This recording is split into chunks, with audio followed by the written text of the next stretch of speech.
अगर आपका bank account, UPI, mobile wallet या ऑनलाइन पेमेंट आपकी रोजमर्रा की जिंदगी का हिस्सा है, तो ये खबर आपके लिए बेहद अहम है। भारत का वित्तीय क्षेत्र इस वक्त साइबर हमलों के बड़े खतरे का सामना कर रहा है। हालात ऐसे हैं कि देश के बैंकिंग, फाइनेंशियल सर्विसेज, इंश्योरेंस और पेमेंट सेक्टर पर होने वाले साइबर अटैक ग्लोबल एवरेज से 1.6 गुना ज्यादा है। इतना ही नहीं, किसी फाइनेंशियल इंस्टीट्यूशन में डेटा लीक या सेंधमारी का पता लगाने और उसे पूरी तरह रोकने में औसतन 263 दिन लग रहे हैं।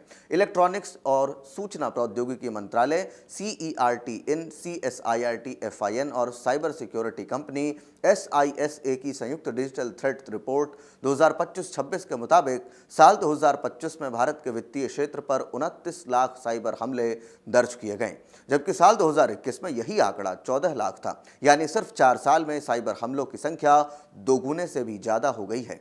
अब सवाल यह है कि आखिर इतनी बड़ी सुरक्षा चूक क्यों हो रही है? रिपोर्ट के मुताबिक इसके कई अहम वजह हैं। सबसे पहली, कमजोर डिजाइन। कई सिस्टम सिर्फ सामान्य तरीके से काम करने के लिए बनाए जाते हैं, हैकर्स के नजरिए से नहीं। ऐसे में इंटरनल ईमेल रिले या OTP टोकन जैसी चीजों पर बिना अतिरिक्त जांच के भरोसा किया जाता है। दूसरी वजह, रियल टाइम सिक्योरिटी की कमी। सुरक्षा नियम तो बने होते हैं, लेकिन पूरे सेशन के दौरान लगातार जांच नहीं होती। एक बार यूजर लॉगिन कर ले तो दोबारा वेरिफिकेशन नहीं किया जाता।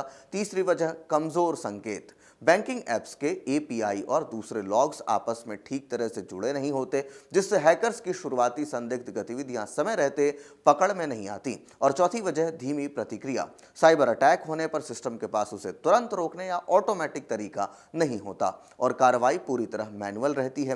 रिपोर्ट में इन खतरों से निपटने के लिए कई जरूरी सुझाव भी दिए गए हैं। सर्विस अकाउंट्स, मशीन क्रेडेंशियल और API कीज की पूरी इन्वेस्ट्री तैयार करने की बात कही गई है, क्योंकि अब हैकर्स इंसानों से ज्यादा मशीन ID को निशाना बना रहे हैं। रियल टाइम पेमेंट गेटवे और मोबाइल वॉलेट के लिए एडवर्सरियल बिजनेस लॉजिक टेस्टिंग का अनिवार्य बनाने की सिफारिश की जा रही है। क्रेडिट फ्रॉड डिटेक्शन और KYC सिस्टम में AI मॉडल लगाने से पहले उनकी मजबूती की जांच पर भी जोर दिया गया है।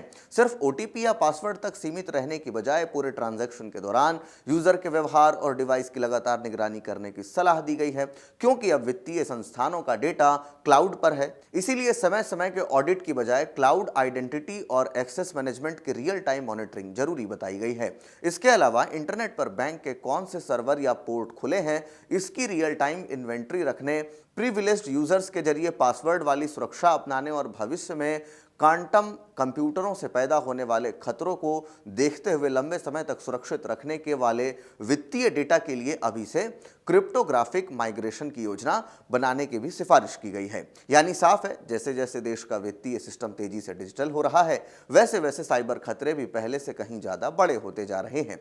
ऐसे में सिर्फ नई तकनीक अपनाना ही नहीं, बल्कि उसकी सुरक्षा को लगातार मजबूत बनाना भी उतना ही जरूरी है। इस पूरे विषय को लेकर आप क्या कुछ सोचते हैं? कमेंट बॉक्स में हमें अपनी राय लिखकर जरूर बताएं। धन्यवाद।